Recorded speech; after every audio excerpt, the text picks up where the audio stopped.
Hi, I'm Kelly at Book and Paper Arts, and recently I spent a few weeks in France where I found a lot of treasure. So welcome to What's New in the Studio, Part 2. Some of this is now part of the Kelly Bowler Permanent Collection. Some of it is for sale, and some of it has been turned into printable scans, which are on my website, and they are free. So please pull up a cup of tea and join me for a tour of old paper and books and other brocante eye candy. If you like vintage books and paper, if you like altered books, please subscribe to my YouTube channel and be sure and turn on the notifications. And you will have more of them in your life. Let's go look at the good stuff.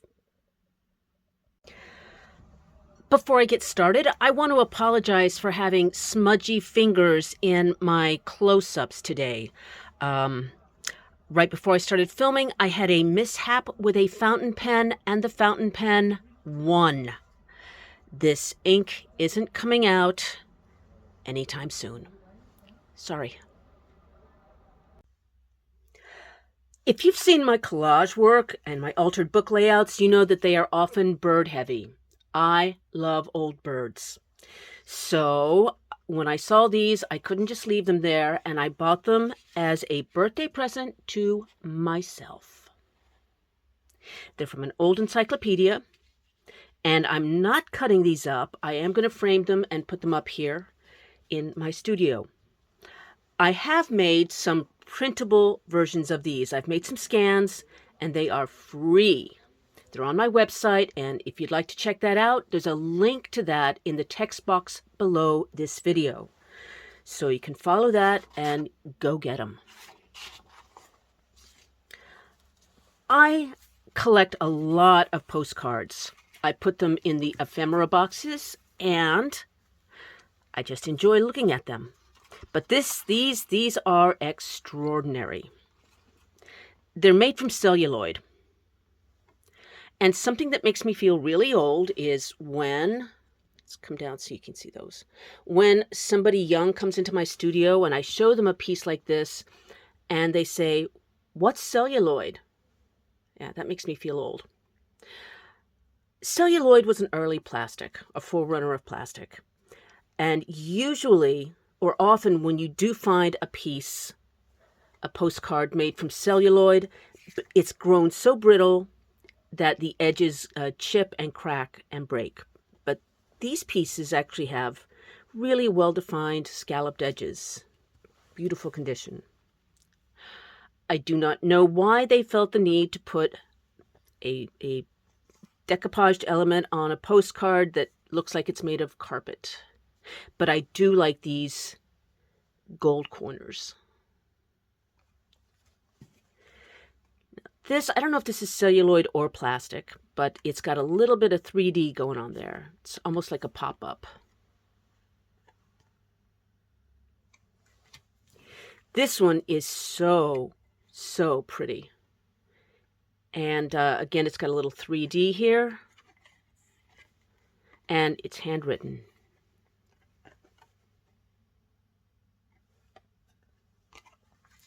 But look at this. This is extraordinary. It is on celluloid. Look, we're going to come down again. And it's handwritten here. Got some old glitter. But watch. Blue.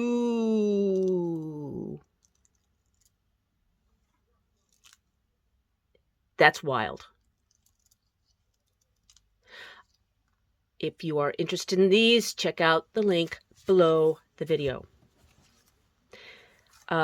These are kind of almost like a business card that a shop would have given out. This is the Maison de la Belle Jardinière, and it sells clothes.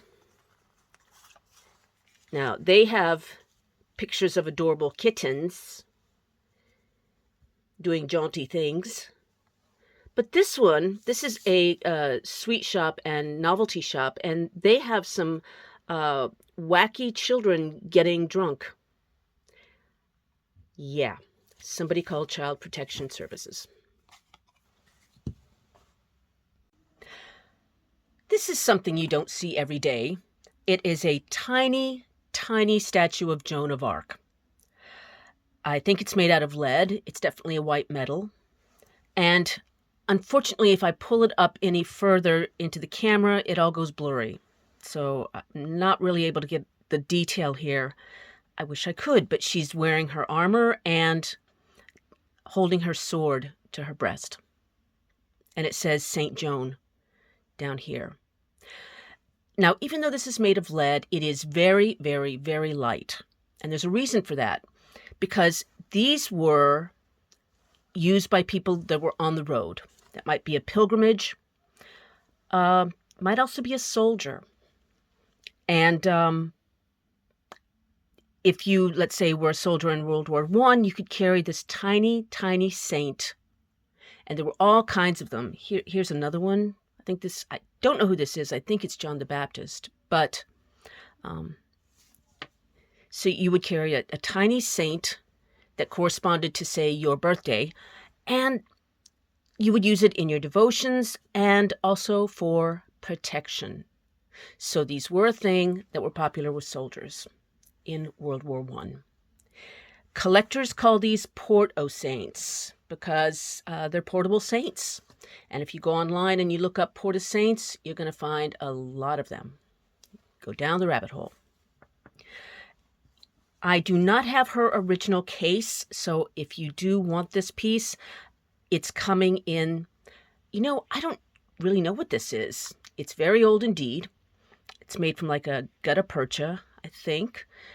And it's something to do with cigar accessories. Maybe it held a cigar cutter or a mouthpiece for a cigarette holder. I don't know. Cigar aficionados, help me out here. And if you do want this, it will be coming with 2 Jeanne d'Arc holy cards. This one is from 1930, and this one does not have a date.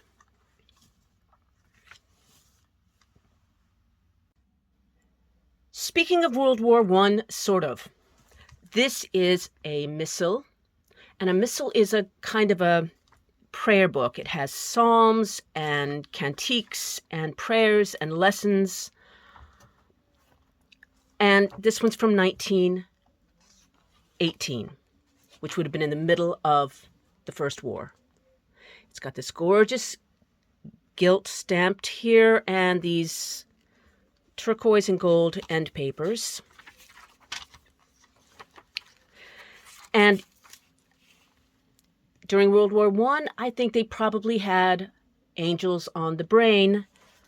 I know I would have. And this is called the Missal des Anges, the Missal of Angels.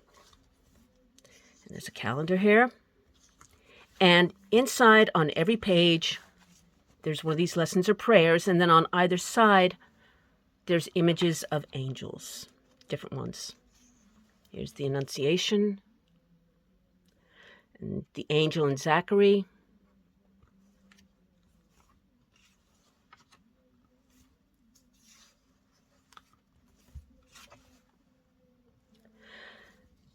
And I am going to be, it's in good condition, and I am going to be sending this with 3 holy cards that are angel themed. So I love the angels in the holy cards. And these are like little lithographs. Let's see, do they have an A? This one's 1937 and 1920. Also angel related, I got more angel holy cards, and these 3 I have made into a printable scan that is also free and on my website. I used these recently for a book that I'm altering, and I'll be showing that soon. And before I did that, I made them into scans. So if you would like these angels for your own collection, the link is in the text below this video. I collect old keys, or as my husband sometimes calls them, that rubbish. We have a mixed marriage. I love old keys. I think that they are inherently mysterious. They belong to doors, and doors, especially closed ones, are also very mysterious things. So these are full of stories, and sometimes I almost feel if I sit with them long enough, they'll tell me one. That hasn't happened yet. These probably do have some stories because they're from the 15th century, 16th century. They're from the 1500s. And they opened church doors. These were keys to church doors. And old church doors were very formidable things. And so were these keys. I'm going to keep 3 and I'm going to sell 2. So let me know if you need one. This is the first of a couple of sections looking at some of the old handwritten paper that I acquired. This piece is from 1774. Most of these are on old parchment or laid paper. And previous to 1844, paper had a heavy rag or linen content to it. This has got a lot of linen in it. And because of that, the paper is strangely robust.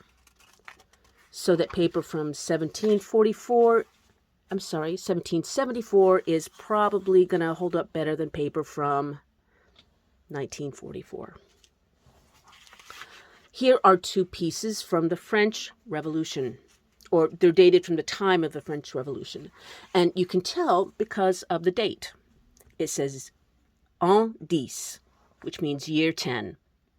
In the 1790s, the French Republic tore up the Gregorian calendar and just started all over again with year 1. So this would be year 10, which I'm guessing is 1803-ish. Again, that heavy paper. This has a blue tint to it. And I really like how here on the back page, where the signatures are, somebody has done some accounts. It's like a list. And these will not have been part of the document. This is just somebody using this as scrap paper. And because paper was precious and harder to come by, and if you needed to make notes, you used what you had. This one is from the month of Germinal and the year 13.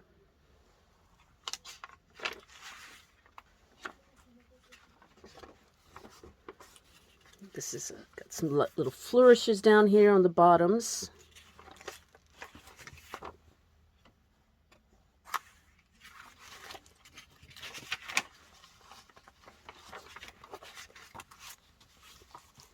Let's see, this piece is beautiful. It's from 1861.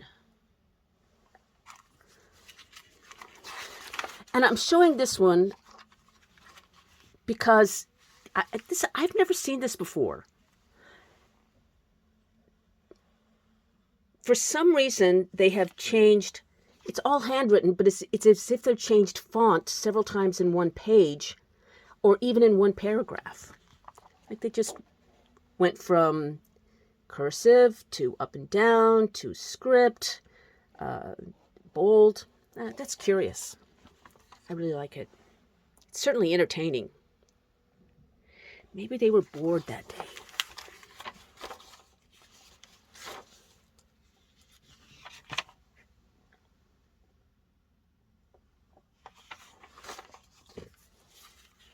It's got handwritten notes in pencil where somebody's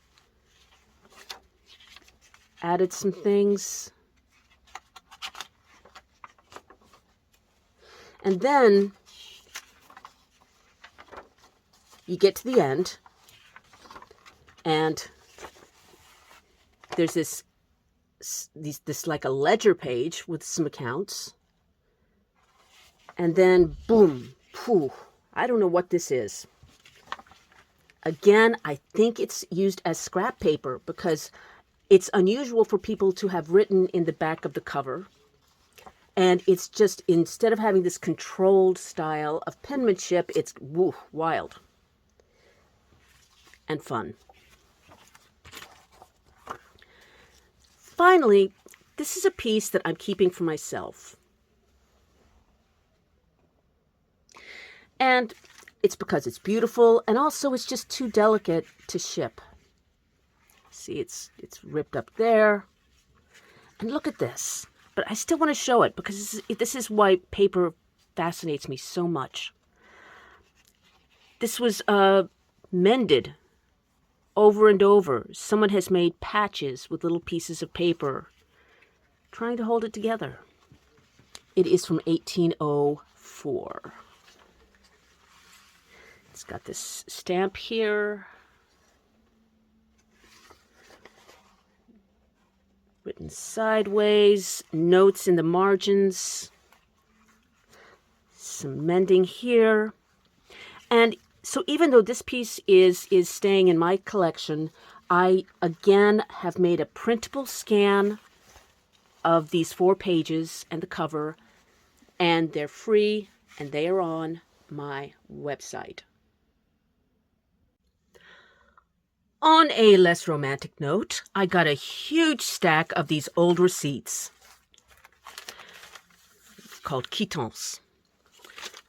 And these are mainly from the 1920s, and a lot of them have these super charming French letterheads. These I'm going to be putting in the new ephemera boxes.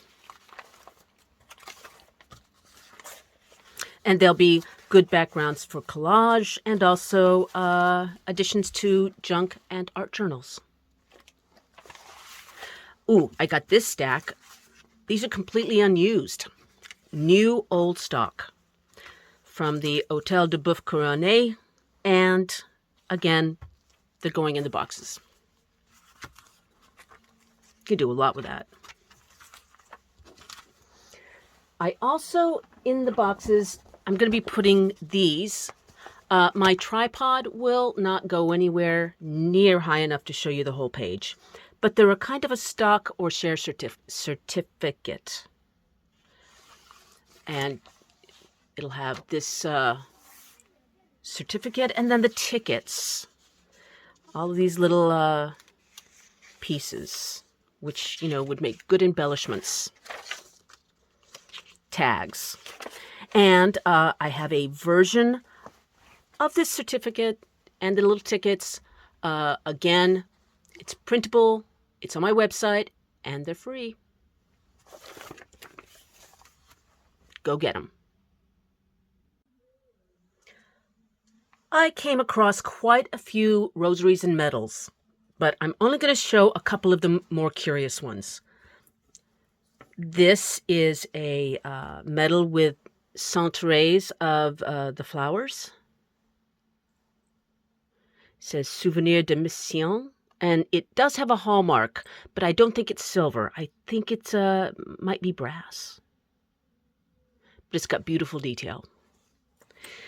And this medal is silver.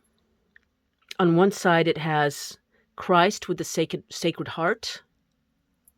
And on the back is a very stylized Mary. And the words say Notre Dame de Bon Secours, PPN, which means pray for us. It is hallmarked. It has maker's marks, the initials MF. I could not find out more about who that was. This is a pretty piece. It's got the amethyst-colored crystal beads and the linking bead, silver cross. And then the linking bead has the beautiful lady from the grotto at Lourdes. A little bit of flowers there. And then somebody has added a couple of medals to it, which I always make that think it feels very personal that they added these. And on one side is the mother and child, and on either side of them are 2 angels. And on the back again is the Sacred Heart. Then this medal, there's another medal that again is Joan of Arc. There she is with her bobbed hair on this side, and then on the back it says the Basilica of Jeanne d'Arc. And there's a little church. This piece is exquisite. It has hand-cut mother-of-pearl beads. It would have been from the 1880s, 1890s maybe. It's got this linking bead in 2 tones with some lilies. It's a big piece and actually quite a heavy one. It's also had a medal added to it. And a piece like this would probably, almost certainly, have been given to a bride on her wedding day, possibly a first communion, but this would have been an expensive piece, and I'm thinking this would have been given to a bride to carry with her bouquet. Speaking of, sort of, I have this tin type from the 1860s of a girl at her first communion.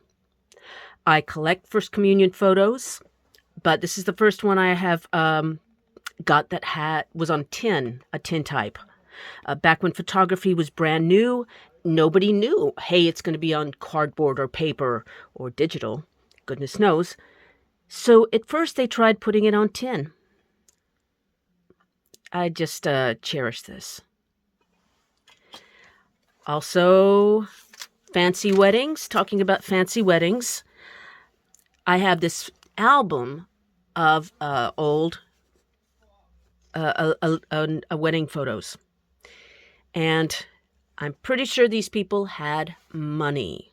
This is the father of the bride with the top hat, and then she's got this exquisite 1920s gown.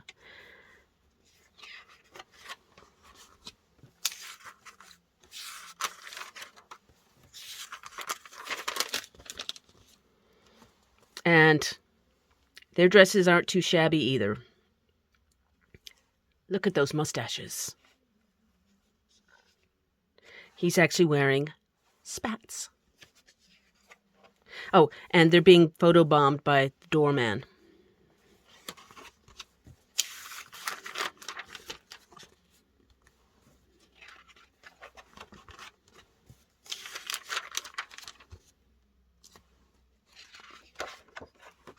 And then this is the couple themselves. And that's quite an honor guard. So I think that we are definitely looking at some people who were kind of high on the food chain. But we'll never know.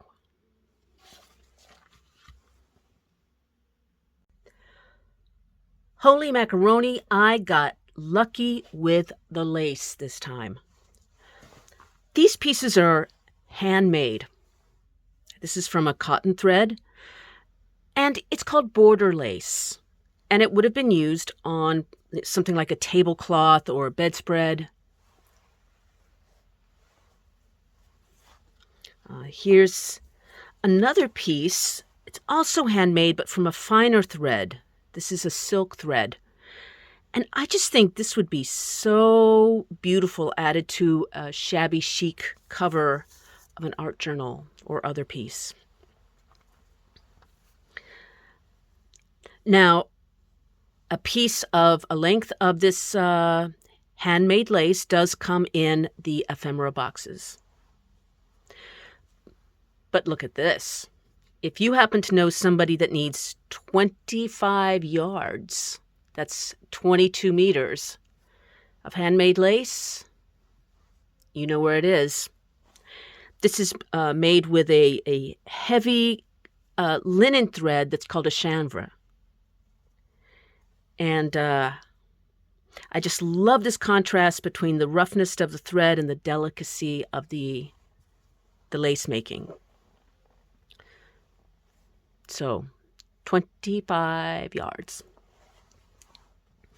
I also got these, and these are just so fun. They're called initials for marking the laundry.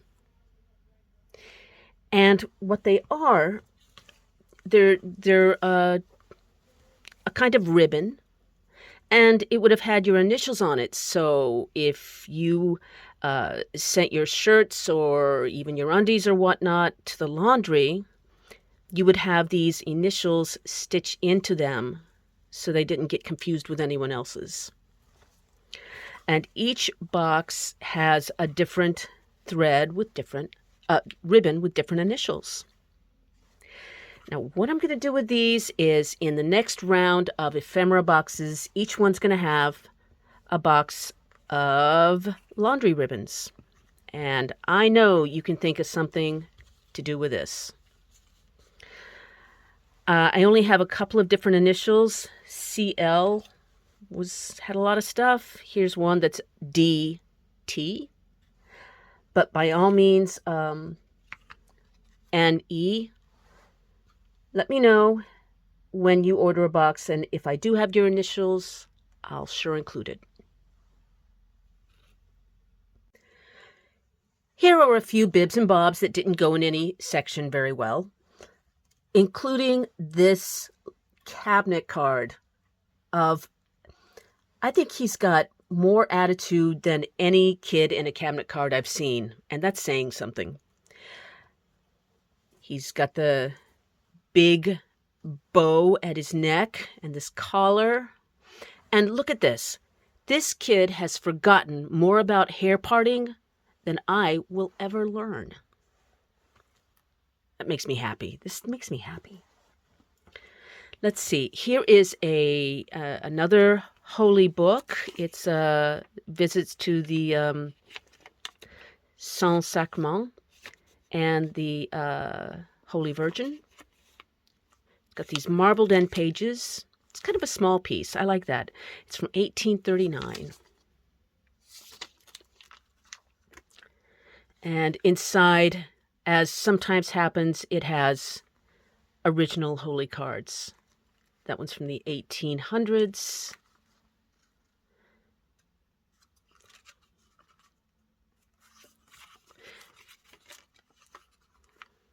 That's also a very old one. And there's one from Lourdes.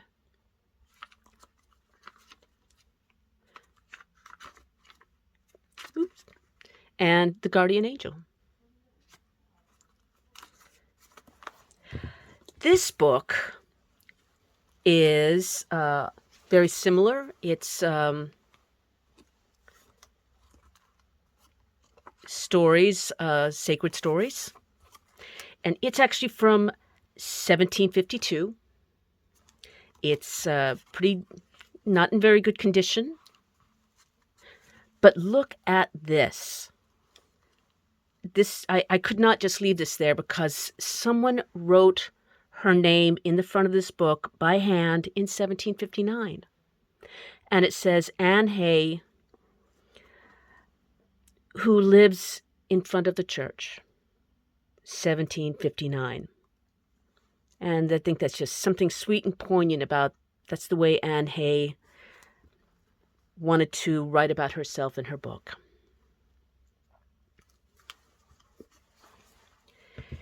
These are more contemporary. They're from the 1930s, and they're little folios of stamps. And this says, buy the stamps for anti-tuberculosis. Tuberculosis was a terrible, terrible scourge. And so if you bought these stamps, you were helping to contribute to funds to eradicate that.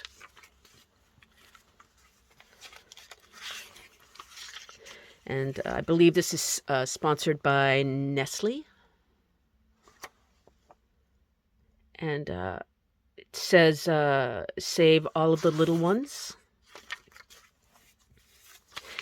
And again, in the new boxes, each one's going to have one of these little folios of stamps. These would be cool in a pocket like this, or if you wanted to just use the stamps separately. Oh, and look at this. This is actually from 1950s, and it's also stamps, and they're in these like little glassine envelopes. And it's also you would have bought this to contribute to wiping out tuberculosis. You see right here. 200 francs, 1957-58. I don't know, I just really like that stylized almost Soviet-looking illustration. But those will be coming to an altered book near you soon. Usually when I find a stash of handwritten papers from the 1800s, some of it goes into my private collection, some goes into my original artwork, and other pieces go into the ephemera boxes that I sell. I have not really offered them for sale as individual folios before this because it's just hard to find enough of them. But on this trip, this happened. This, and this, and this, and this. And also this. And this is about this is about only half of what happened. Meaning that I'm going to be offering folios for sale if you're interested, but do not want a whole box.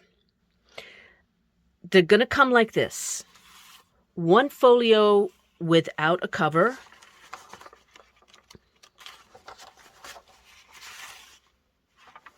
And one with a cover. So they're going to be sold in lots with two folios. And each one will be different, but each one will be exquisite. And I have 5 lots of these. So if you want to read about it, you can find out more in the text box below the video. If you have any questions or feedback, please let me know in the comment section below. Also, YouTube will like me better if you do. Check out the text box below this video, and you're going to find there links to the ephemera bundle boxes, to those free printables on my website, as well as information about my online classes. I have a new one coming out this week, so stay tuned for that. Until then, I hope everybody is making something.